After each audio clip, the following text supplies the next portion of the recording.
le podcast Logistique Québec, la logistique d'ici pour tous. Salut Billy. Salut. Ça va bien? Oui, vraiment, oui. Après l'expérience qu'on vient de vivre. Ben oui, on vient de tourner notre premier épisode de saison 2. Je pense que ça faisait un petit bout qu'on n'avait pas fait de tournage avec tous les autres projets qu'on a en cours là, pour Logistique Québec. Mais on vient de sortir d'une très, très, très intéressante discussion avec Yves Montigny, qui est député pour René Lévesque, donc dans la Côte-Nord, puis qui est responsable là, de plusieurs... en fait, il est sur plusieurs comités en lien avec le transport, les énergies, puis tout ça. On va voir dans le podcast, on lui demande de nous préciser son titre. Là. On ne se lancera pas d'essayer de le comprendre ou de le répéter. Là, mais j'aimerais ça un peu t'entendre sur la discussion. Je pense que tu as appris beaucoup, moi aussi. Premièrement, on a appris beaucoup par rapport à sa première fois qu'on parle à un élu, en podcast, qu'on parle à un élu, un député, un politicien. Crime, c'est vraiment une valeur ajoutée d'avoir ce genre de personnage-là très intéressant comme M. Montigny. Il maîtrise ses dossiers, il va au fond, il recule devant zéro question. Il nous a amené dans un angle la logistique que, il connaît son dossier. Ça va être super intéressant, là, des segments dans le podcast qu'on a avec lui. Là, c'est un gros wow, là. Vraiment un professionnel, puis... des fois, il peut être dans l'ombre, peut-être. Là, on ne le connaissait pas tant, ce monsieur-là, mais son apport au ministère des Transports, à la logistique au Québec, déplacement aérien, il va tout vous expliquer ça dans le podcast. Vraiment impressionnant. Ben, c'est un peu ce qu'on cherche pour notre prochaine saison. En tout cas, moi, dans les dernières semaines, je me suis fait demander c'est quand notre premier tournage par des gens. Puis, je pense que d'aller chercher un peu de diversité puis de faire comprendre tous les volets de la logistique. Nous, on est plus dans le domaine de la distribution, mais ça risque qu'il y a tellement de facettes. On l'avait vu aussi avec notre épisode sur le marathon de Québec par Beneva. Puis, on avait tout un peu compris ces facettes-là. Fait qu'on va pouvoir continuer par cet épisode-là puis avec plusieurs autres de pouvoir poursuivre un peu la diversité en logistique et tout ça. On vous laisse là-dessus. On va présenter le podcast. Puis c'était vraiment intéressant de recevoir un député des régions puis un vrai gars de région. Là, on va le laisser se présenter. Bonne écoute. Bienvenue au podcast, M. Montigny. Avant de vous présenter, j'ai essayé de lire la biographie, le titre. Là, je pense que je vais vous laisser nous présenter le titre. Je me suis perdu dans ma lecture. Je comprends très bien. Je suis député de René Lévesque. Ça, c'est sur la Côte-Nord. Toute la région de Tadoussac jusqu'à Bécomo, puis tout ce coin-là, presque à Port-Cartier. Mais je suis aussi adjoint gouvernemental de la ministre des Transports et de la Mobilité durable. Mais je suis aussi responsable aussi de la tournée actuellement sur l'énergie au Québec, qu'on appelle Vision Énergie, avec Mme Fréchette. Alors, j'ai plusieurs fonctions. Je suis aussi président, vice-président d'une commission à la fois sur l'énergie, les ressources naturelles, pêcherie. On parle de la forêt, on parle des mines. Alors, j'ai plusieurs cordes à mon arc, disons ça comme ça. Hey, super. Puis qu'est-ce qui vous amène en politique? J'imagine, vous faites de la politique depuis peut-être 10 ans, de ce que j'ai compris. Là. Comment qu'on y arrive en politique? Bon, moi, j'ai toute une histoire, là. C'est niaiseux un peu. Mon frère... à 19 ans, et il cherchait de quoi faire. Chez nous, j'ai 54 ans, puis j'ai juste un an de moins que mon frère, fait que ça fait longtemps. Il est venu me dire, j'allais chez le député, j'ai dit, avez-vous besoin d'aide, on va vous aider. Puis là, il a dit oui, on a un congrès, fait qu'il avait besoin d'amener 2 autres personnes avec lui. Ben, il m'a demandé, mon frère, viendrais-tu? C'est facile, on habite dans la même maison dans ce temps-là. Fait que ça a commencé de même, mais là, c'était l'échec de Midge, puis là, c'était toute l'affirmation nationale du Québec après l'échec de Midge. Puis là, dans ce temps-là, le député chez nous, c'était un libéral, fait que je suis devenu comme un jeune libéral. J'avais aucune idée c'était quoi être libéral à cette époque-là. Puis évidemment, avec l'échec de Midge, il y a eu toute l'affirmation nationale, les jeunes libéraux, le départ de Mario Dumont, mon départ par le fait même de la politique à ce moment-là. Vous avez le même âge que Mario. Oui, exactement. On a 1 an de différence. Oui, parce qu'il est né en mai, moi aussi. Alors, on est vraiment très, très proches. Puis, j'ai fait de la politique en même temps que Mario. Et puis, j'ai arrêté après d'en faire de la politique. Puis, à un moment donné, dans mon milieu, il y a eu des choses avec lesquelles je trouvais que ça ne marchait pas. Une décroissance économique importante, fermeture d'entreprises, des élus qui on dirait qu'ils ne s'en rendaient pas compte. Je trouvais qu'il n'y avait pas de projet d'avenir. puis des jeunes qui partaient. La population a perdu 6000 citoyens en 2 ans. Moi, j'ai fait non, je vais même piquer. Puis ma conjointe disait, mais là, implique-toi. OK, go. Ça a commencé comme ça. Puis là, à un moment donné, en politique, c'est des gens, ils te disent, tu devrais te présenter à telle place, telle place, telle place. Fait que finalement, de fil en aiguille, c'est ça. C'est toujours des moments où les gens m'ont dit, Yves, on pense que tu serais le meilleur pour être là. À chaque fois. C'est comme ça que ça s'est passé. Fait que quand j'ai une opportunité puis les gens croient en moi, je les écoute puis je me présente. Puis à date, ça marche. Puis quand je gagne, ma blonde, elle s'achète un chat. J'ai gagné 4 fois, mais j'ai 4 chats. Mais là, la réglementation municipale prévoit un maximum 4 animaux, alors c'est fini.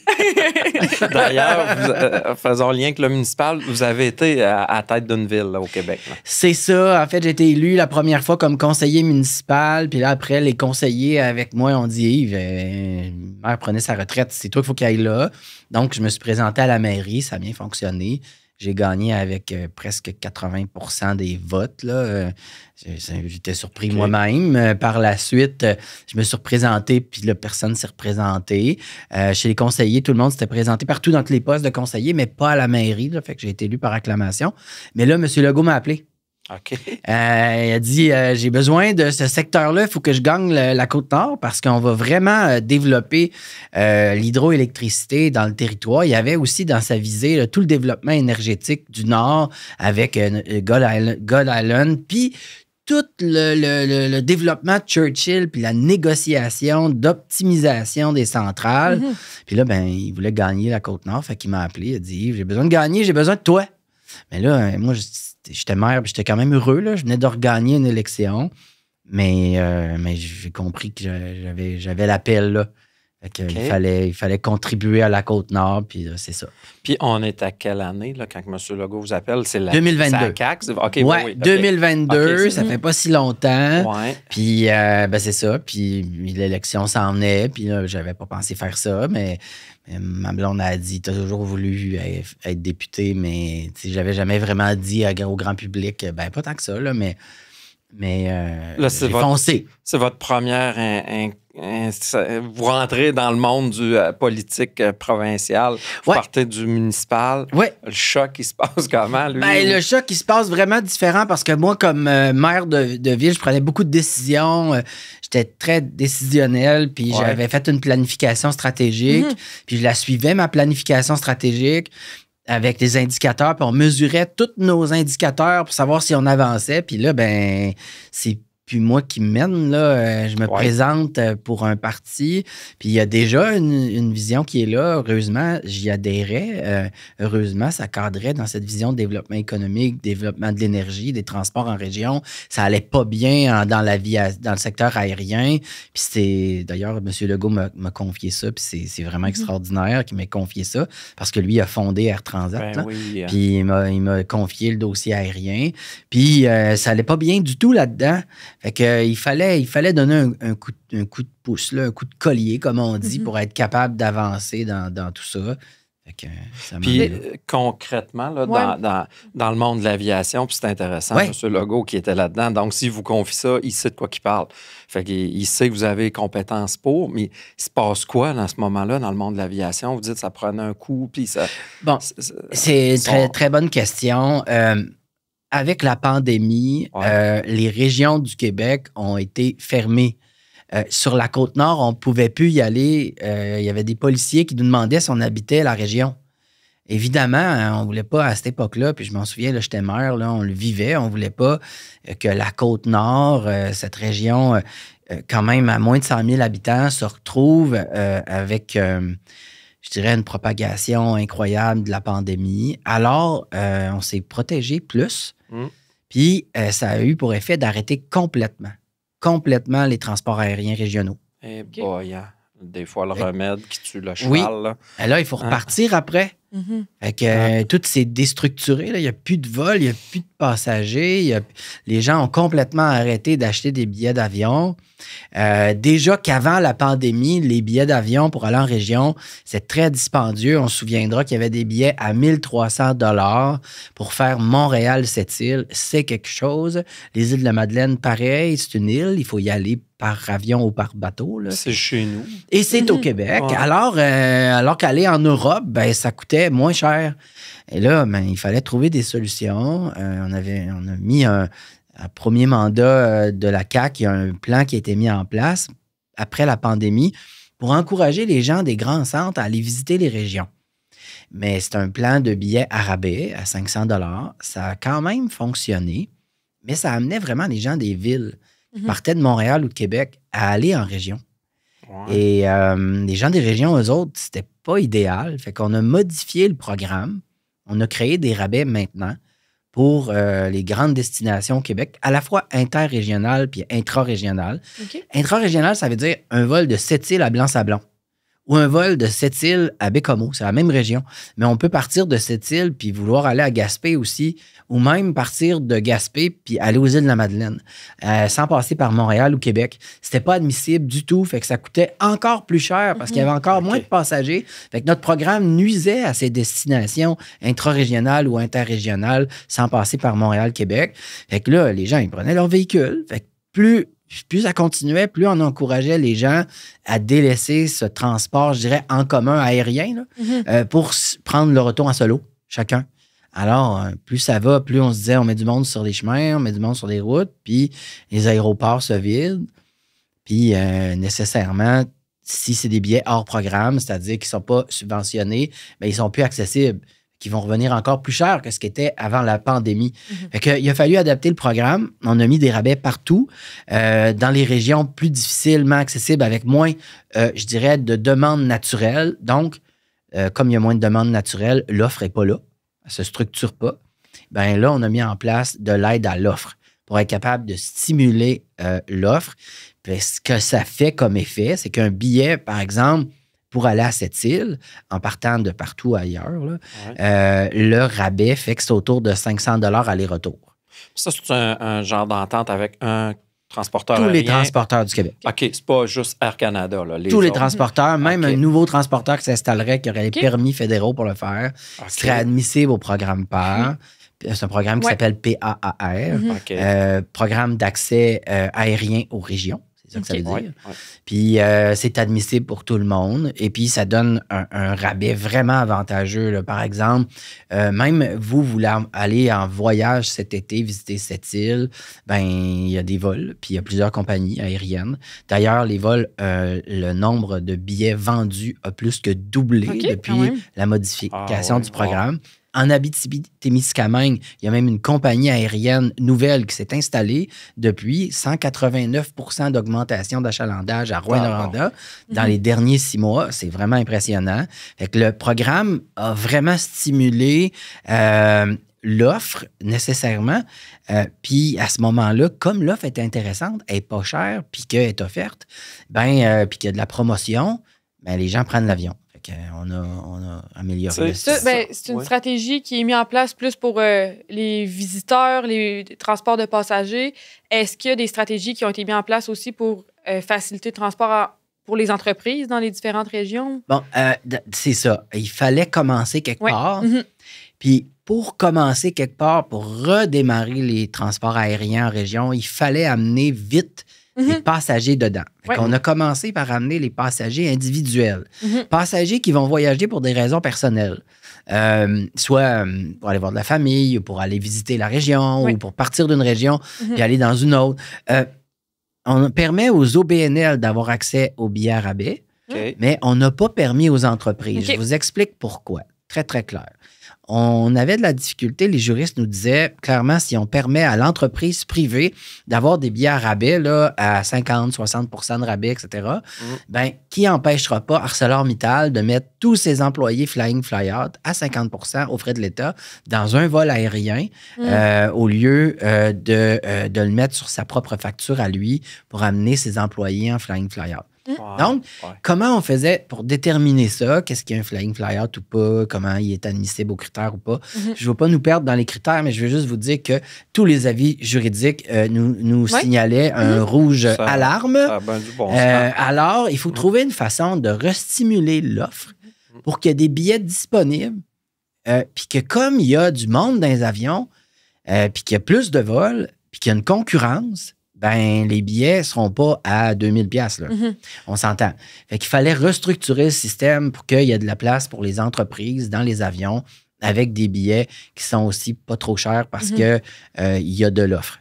Puis par rapport aux produits à marchandises, y a-tu des genres de partenariats comme ça? Oui, pour les gens, mais pour les marchandises...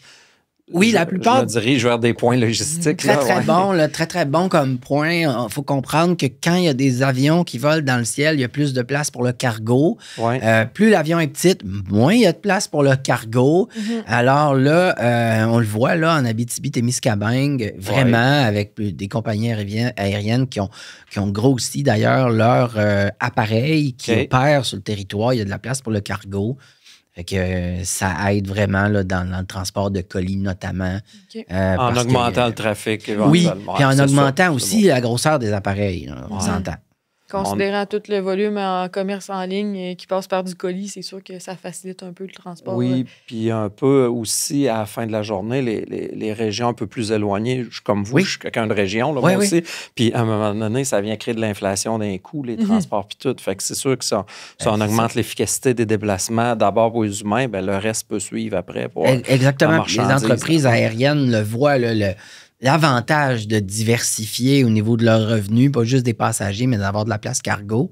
Mais il fallait quand même être capable d'avoir des avions qui volent avec des passagers pour réussir à avoir de l'espace cargo aussi, puis des routes là, de transport de cargo aussi dans le ciel, là, qui n'est pas juste que pour du cargo. Mais sont importants à souligner ces succès-là qui arrivent du monde politique. Souvent, on les comprend mal comme citoyens. Là. Moi, j'avais compris le bout du billet à 500 $. Dans mémoire, c'est vous, Mme Guilbeault, qui avait présenté ça. Oui, c'est exactement ça. Mme Guilbeault est ministre responsable de tout le volet transport. Mais moi, je suis son adjoint dans le volet aérien, donc elle me l'a transféré. Mais évidemment, je n'ai pas pouvoir ministériel, moi. Alors, je ne siège pas au Conseil des ministres, donc j'ai pas les mêmes pouvoirs qu'elle. Fait que c'est clair que c'est toujours elle là, qui fait les annonces ou ces affaires-là. Mais quand c'est le temps là, de travailler avec les différents intervenants du milieu, les transporteurs, on a créé un comité permanent sur le transport aérien qui, à chaque fois là, qu'on a des enjeux, on communique ensemble, les membres de comité, soit par team, soit aussi des fois par courriel, des fois on se consulte par écrit et on n'a pas besoin de faire une rencontre, mais ça permet aux différents acteurs dans le domaine, on pense par exemple dans le secteur touristique, les compagnies aériennes, le ministère, ceux qui vendent, entre autres, des carburants. Tout ce monde-là sont assis à cette table-là pour être capable d'optimiser des fois des affaires. Puis des fois, c'est simple, quand on se concerte comme ça, on débloque des affaires. Ça se passe comment, là, par curiosité, une journée au ministère du Transport? Là, c'est gros, on a de la misère à conceptualiser ça de l'extérieur. C'est quoi les sujets? Y a-t-il un comité de direction? Y a-t-il le ministre ou ministre, les gens responsables comme vous qui doivent faire de la gestion au travers de ça? Mais ça se passe comment, en gros? Là? D'abord, ce qu'il faut comprendre, c'est qu'au niveau politique, là, la machine est capable de vivre sans nous autres. Mais nous, on donne les orientations. OK? Mais tout ce qui est du comment faire, c'est eux autres qui le déterminent dans l'appareil administratif. Nous, le politique, c'est le quoi faire. Pourquoi on fait ça? Fait qu'on donne les grandes orientations. Maintenant, si on ne pose pas de questions, ils ne nous les donneront pas, les réponses. L'appareil administratif. C'est pas une critique, c'est juste normal. Je vous dis, ils sont capables, avec les orientations qui leur ont été données, d'opérer, de rendre adéquat carrément sur le terrain les orientations données.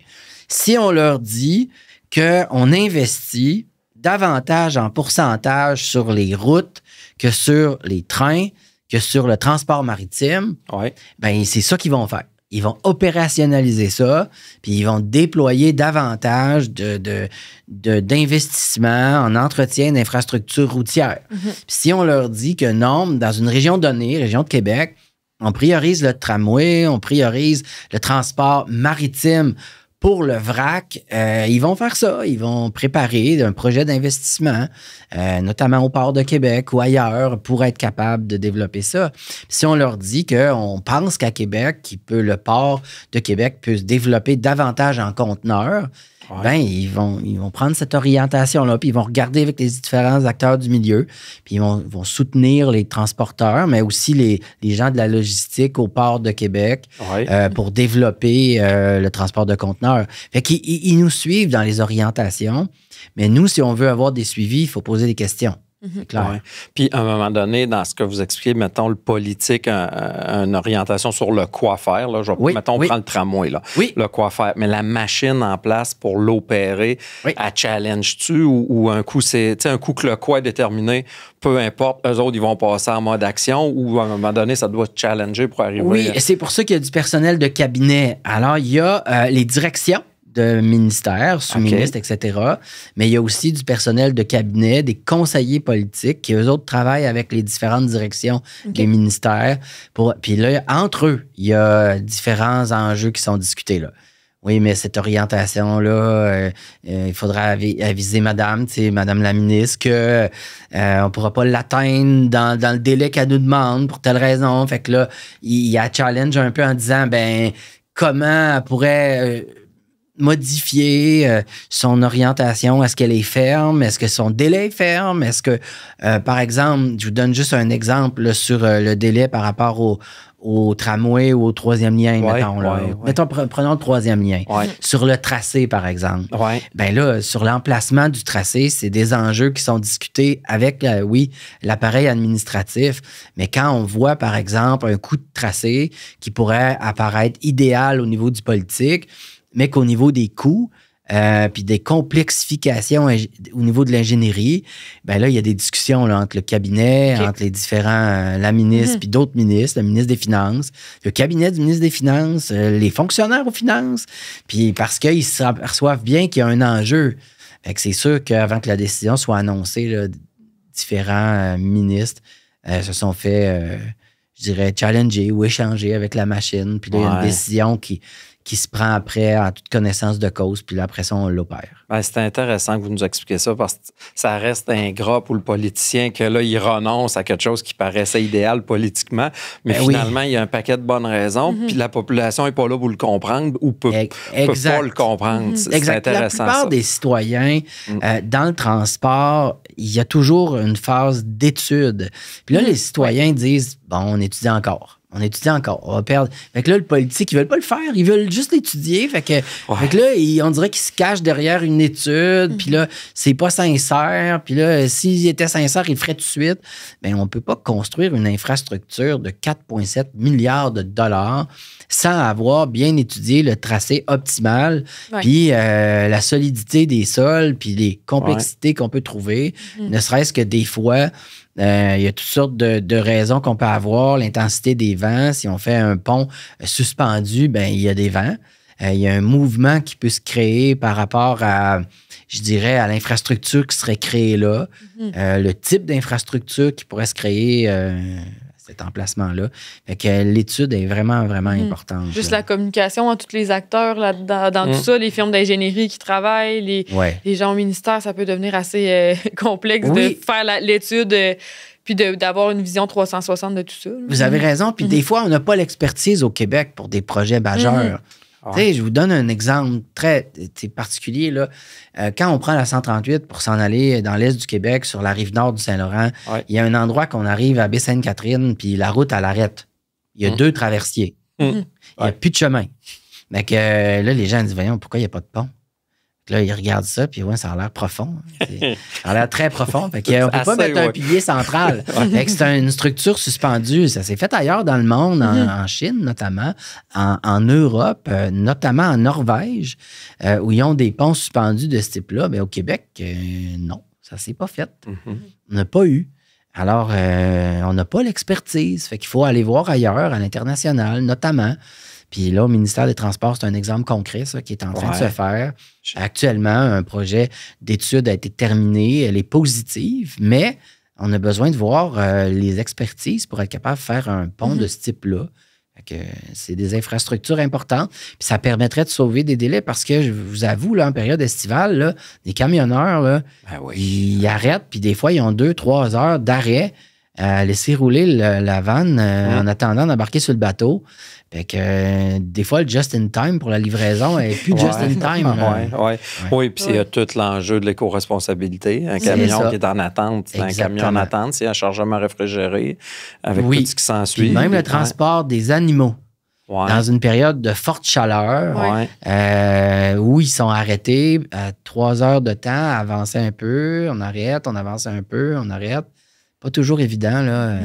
Du bétail dans un véhicule arrêté à pleine chaleur, c'est pas évident. Puis avec les dossiers concrets que vous nous parlez, là, je suis toujours curieux de savoir le bout du fédéral, ministère des Transports, mettons, votre penchant fédéral, jusqu'à quel point ça cohabite les deux organisations, je dis organisation, mais les deux les paliers gouvernementaux, comment ça cohabite puis qu'on arrive à des résultats, mettons une décision. On est au Québec, de ce que j'en comprends, c'est nous qui est propriétaire de notre réseau de transport, mais il y a quand même un Transport Canada dans l'histoire. Très bonne question. Je vais essayer d'y aller sur le transport routier, sur le transport aérien puis sur le transport maritime. OK. D'abord, le transport aérien. C'est de juridiction fédérale. Point. Mais le fédéral n'est pas là. Le transport aérien s'est déstructuré complètement, comme je disais tantôt, après la pandémie, puis il n'était pas là. On a assis sur leurs mains complètement et juste s'occuper de la sécurité des passagers, puis juste s'occuper aussi pour eux de la réglementation, c'est tout. Il n'y a aucun soutien financier. Donc, si nous, on avait attendu après le fédéral, on n'aurait rien fait parce qu'ils ne sont pas plus là, au moment où on se parle. Là. Mais là, vous aviez liberté d'action pour ça. On l'a pris pour les transports internes au Québec seulement. On aurait contrevenu aux règles si on avait intervenu dans des règles, par exemple, pour un vol. Ou même juste un vol, par exemple, qui partirait de la Gaspésie vers le Nouveau-Brunswick. On n'aurait pas pu. Donc, il y a là, pour nous, un univers plus restreint d'intervention. On l'a fait pour le bien des Québécois, des passagers, puis des régions du Québec là, qui sont vraiment beaucoup plus accessibles maintenant qu'ils étaient avant. Mais c'est de juridiction fédérale. On le répète encore, là, on attend que le fédéral, à un moment donné, on espère que le nouveau premier ministre, Carney, va investir dans le transport aérien régional partout au Canada, là. Il y a d'autres provinces qui vivent des problématiques, eux autres aussi. Dans le transport routier, ce qui est triste un peu, c'est que dans les dernières années, le gouvernement du Canada a choisi de ne plus investir du tout sur les routes. Donc, c'est désengagé complètement. La fameuse transcanadienne est juste symbolique. C'est ça. Donc, l'entretien des grandes infrastructures. Pourtant, le fédéral est propriétaire, certains cas, de ponts. Je vous donne l'exemple du pont Samuel de Champlain, l'ancien pont Champlain qui a été détruit pour faire le pont Samuel de Champlain, qui est quand même une infrastructure majeure, mais urbaine, je dirais, montréalaise essentiellement. Oui, il n'y a pas que des Montréalais qui circulent dessus. Nous-mêmes, on le fait, mais les transports aussi, interprovinciaux notamment, qui prennent cette infrastructure, elle est fédérale. Mais dans certains cas, se désengage complètement de d'autres projets, comme le troisième lien, comme le pont à Tadoussac au-dessus de la rivière Saguenay, comme d'autres infrastructures routières majeures qui demandent des investissements, mais où le fédéral a décidé de se désengager complètement. Donc, ça amène Québec à investir davantage là-dedans. Puis, si on les laisse se dégrader, ils vont coûter vraiment beaucoup plus cher plus tard. Puis là, ça nous prend une alternative si on les laisse se dégrader. Puis on a laissé dégrader les infrastructures de transport ferroviaire. Le fédéral, à un moment donné, tout privatisé, les liens ferroviaires. Puis les entreprises n'ont pas... se sont pas donnés ensemble au privé une vision de développement du transport ferroviaire, ce qui fait que dans certaines régions, on n'a plus ce mode de transport-là. Puis des fois, il devient pas intéressant parce que comme on n'entretenait pas la rail, on a diminué la vitesse. Ouais. Puis comme on diminuait la vitesse, ben, il devenait moins intéressant pour le transport, moins intéressant d'investir aussi comme, je dirais, partenaire ou propriétaire d'entreprises de transport, de logistique. Ben, on n'investissait pas là-dedans parce qu'on se disait, il n'y a pas personne qui entretient le rail, le lien. Ben Donc, on se dirigeait vers d'autres modes, puis ça a encouragé le camionnage. Mais plus il y a de camions sur les routes, plus les routes ont besoin d'entretien, puis moins le fédéral s'investit. Ben ouais. Donc, on se retrouve avec une problématique sérieuse. Il y a une étude qui a été faite, notamment sur la Côte-Nord, par le transport, j'ai oublié le nom là, d'organisation, mais pour le transport maritime au Québec, une association de transporteurs maritimes au Québec, qui ont analysé tout le transport de la Côte-Nord parce qu'il y a beaucoup de vracs là, qui se transportent sur la Côte-Nord, notamment du pétrole, d'essence, notamment. Avant, c'était tout par voie maritime. Maintenant, c'est par camion. Puis, ils ont regardé les coûts sociaux et des infrastructures de transport, c'est-à-dire les routes, les ponts, les infrastructures, mais aussi les coûts sociaux, notamment en risque d'accident. Il y a une augmentation importante d'année en année du nombre d'accidents de la route sur ce territoire-là. Donc, juste vous dire que tout ça est en analyse, puis l'étude était très concluante, c'est-à-dire qu'il faut privilégier d'autres modes de transport que uniquement le camionnage au Québec.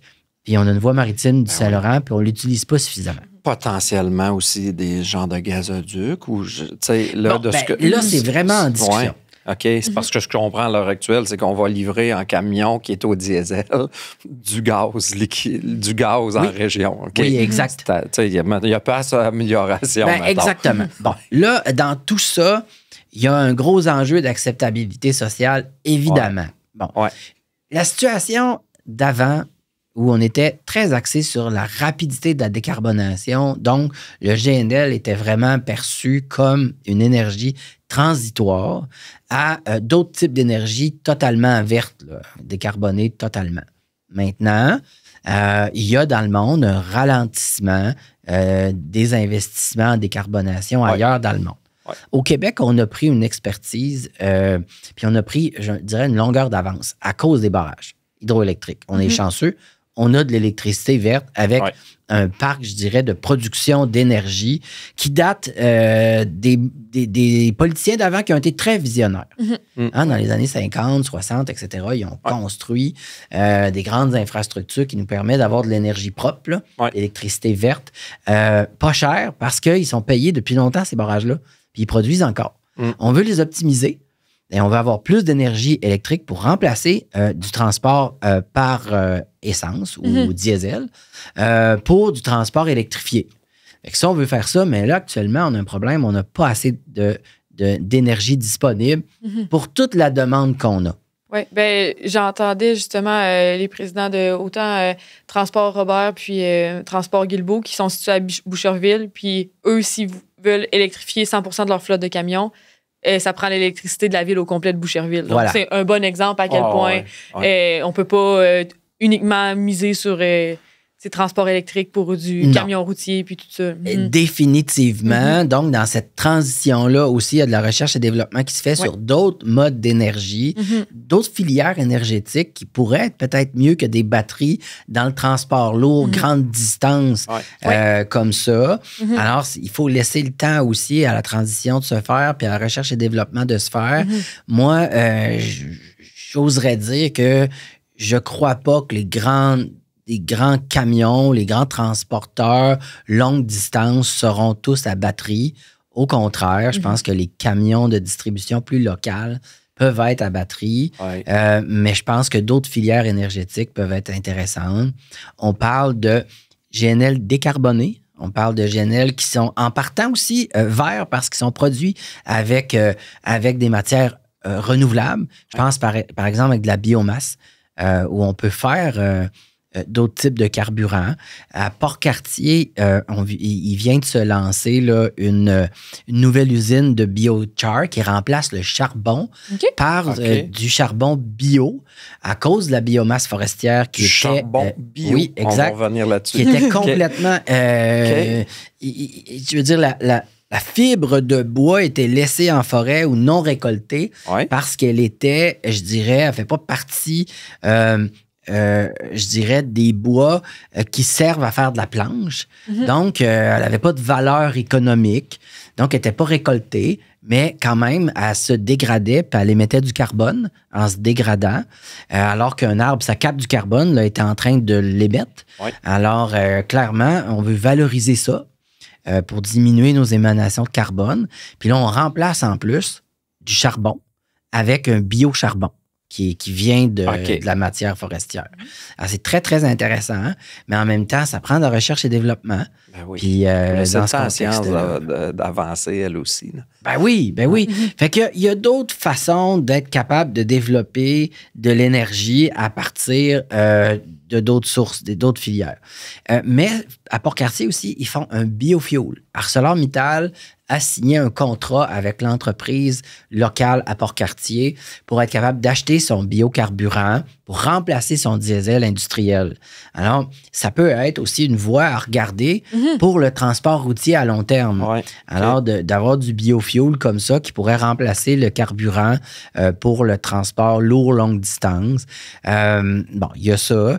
Il y a aussi le domaine ferroviaire qu'il faut analyser, qu'il va falloir prendre le temps de réfléchir comme société. On veut-tu se redonner une stratégie, une vision de développement du secteur ferroviaire au Québec? Bon, Monsieur le Premier ministre a écrit un livre sur le Saint-Laurent. Vraiment. Dans les années 2000. Hein? Exactement. Pour lui, il trouve ça incroyable qu'on ait ça. Je vous donne juste un exemple bête. À Bécomo, il y a une rampe Ro-Ro, roll-in, roll-out, au quai de Bécomo, pour qu'un bateau puisse embarquer des conteneurs par camion. Il pourrait être embarqué puis être laissé à l'intérieur du bateau pour être amené ailleurs, mais il n'y avait pas d'autres rampes Ro-Ro sur le Saint-Laurent.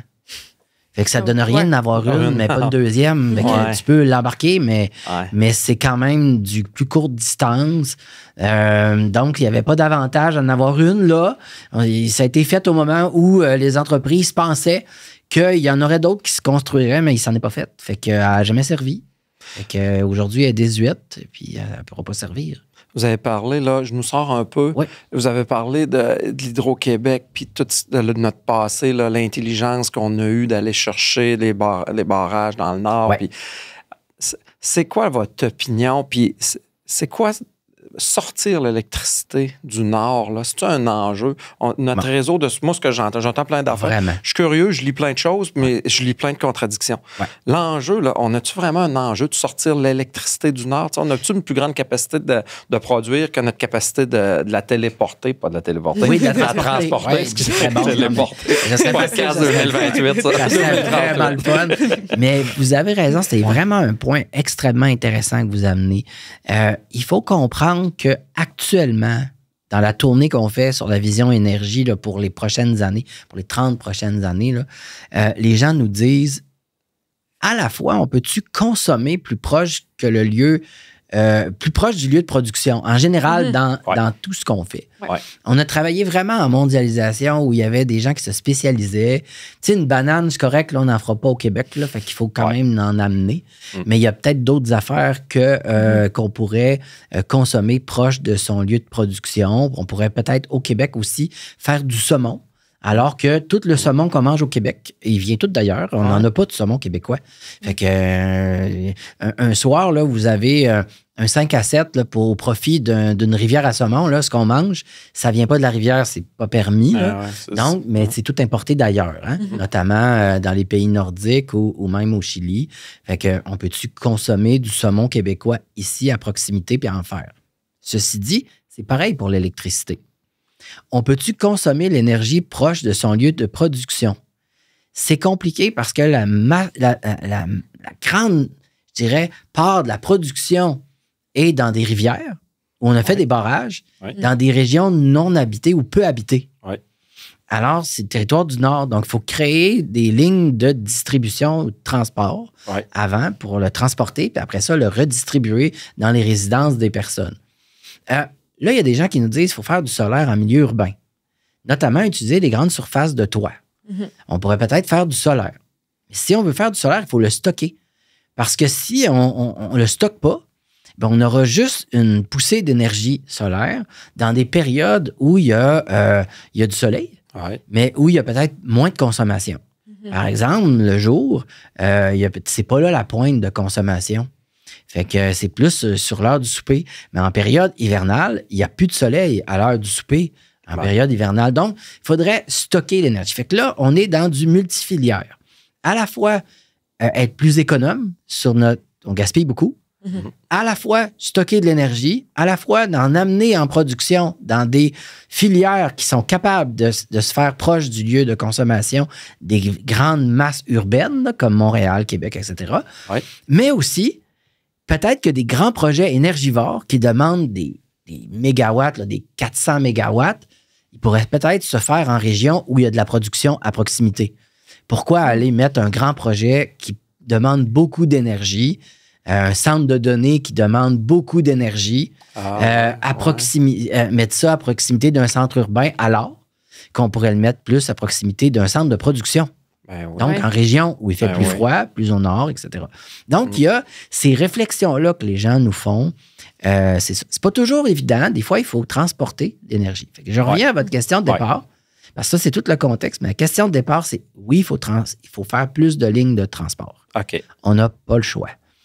On veut développer le secteur du nord québécois, mais le secteur aussi du Labrador, en collaboration avec les Premières Nations.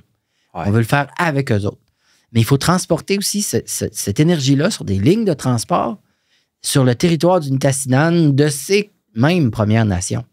Donc, il faut faire des ententes de collaboration. Hydro-Québec est en train de négocier des ententes. Il y en a 2 de fait au moment où on se parle, avec des communautés Innu sur le territoire de la Côte-Nord, surtout vers la basse Côte-Nord. Mais il y a d'autres ententes qu'il va falloir faire, notamment avec Pessamit, avec Esipit, pour transporter l'énergie du Labrador vers les grands centres urbains dans une nouvelle ligne qu'il va falloir construire. C'est comme des grandes autoroutes de transport. Donc, il y a de la capacité à l'exploiter encore. Il y a de l'électricité à sortir encore du Nord. Il y a encore de l'électricité à sortir du Nord, mais il faut être capable de se doter d'infrastructures de transport.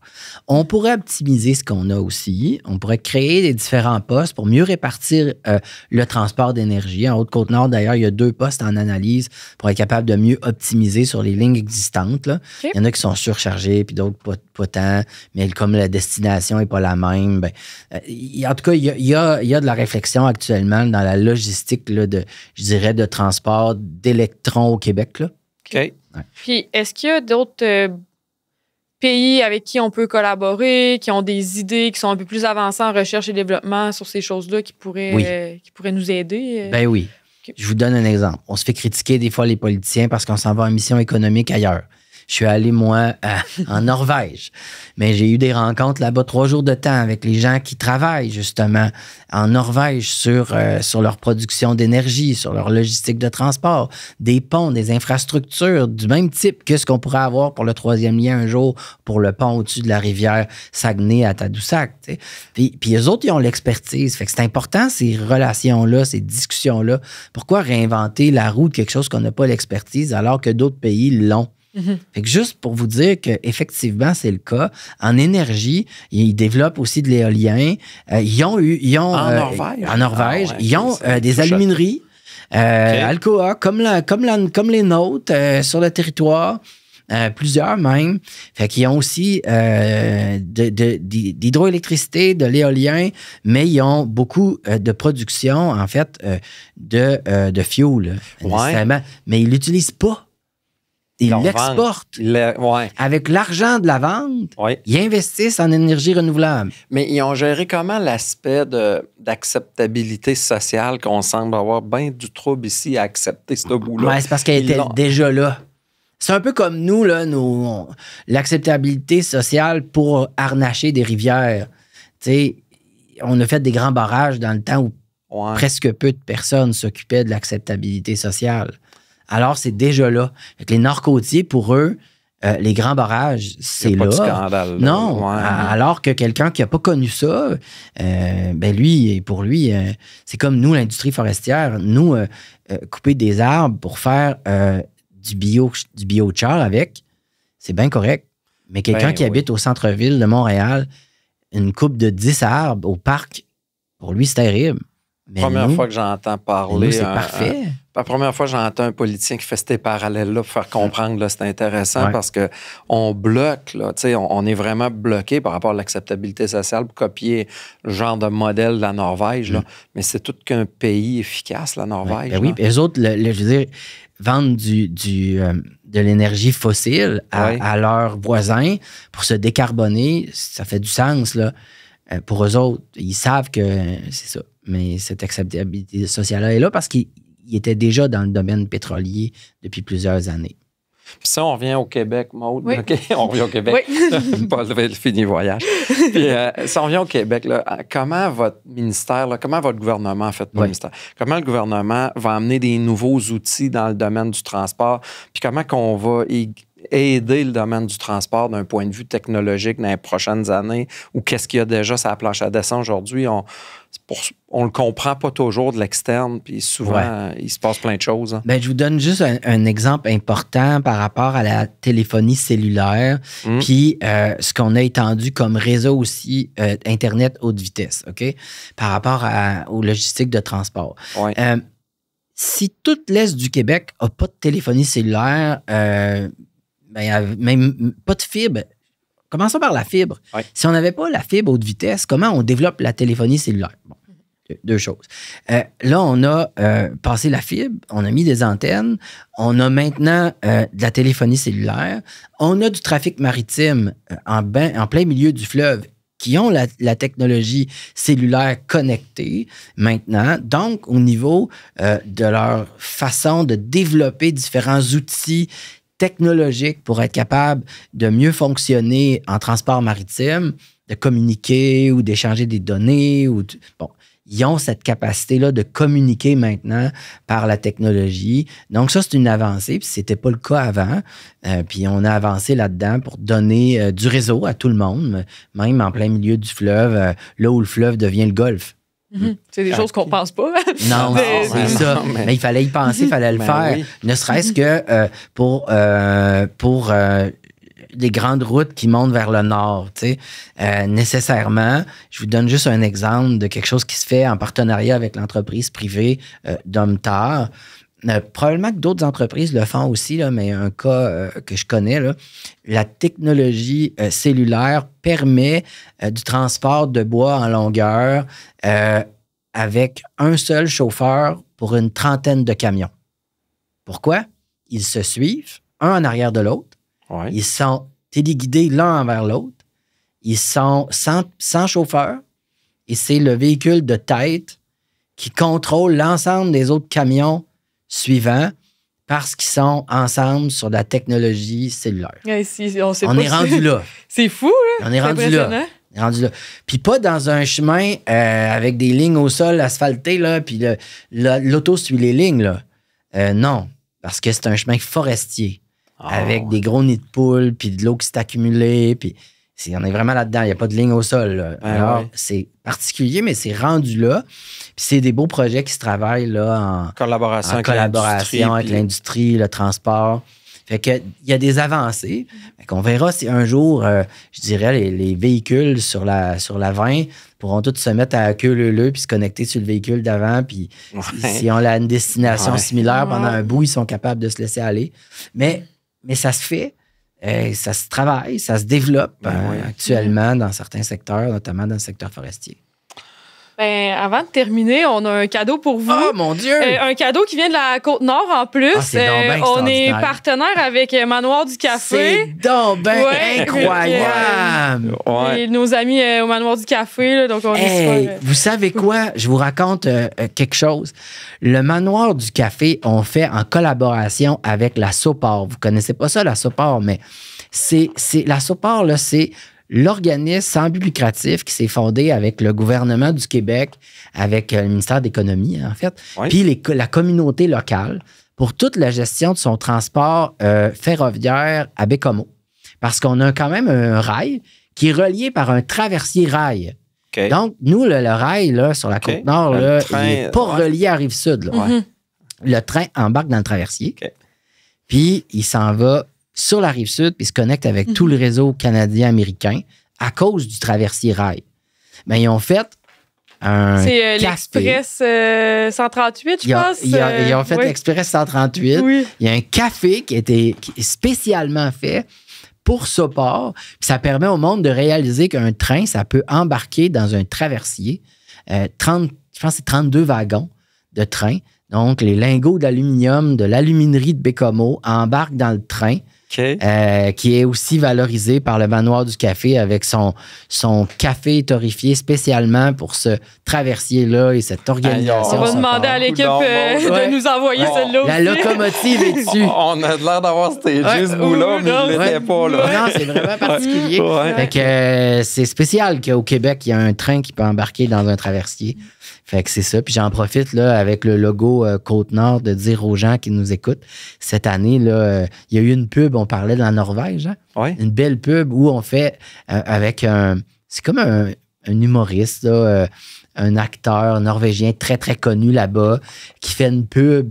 Puis là, partout sur la Côte-Nord où il est à la pêche, il rencontre un orignal. Puis là, il crie Norvège, Norvège, tout le temps. Puis là, il arrive après à la microbrasserie locale chez nous. Ouais. Puis là, la fille a dit, hey, tu sais pas, mon homme, t'es pas en Norvège ici, t'es sur la Côte-Nord. Fait qu'il dit, il fait, oh, Côte-Nord. Puis là, il fait cheers avec sa bière, Côte-Nord. Il était sûr qu'il était en Norvège. Ben, c'est un monde. Évidemment, c'est une pub, mais ça invite le monde à voir un autre pays, tu sais, quasiment, là. C'est immense, oui. ça ressemble à la Norvège. Alors, Pour voilà. avoir visité. Hey, merci ouais. beaucoup de votre temps. Super Merci. apprécié. Ça fait plaisir. Maud, on en a appris sa logistique au Oui, Québec. vraiment. là. Le but de notre contenu, Ouais. c'est logistique. Là. Merci Oui. beaucoup de votre passage. Merci. beaucoup. Au revoir, bonne journée.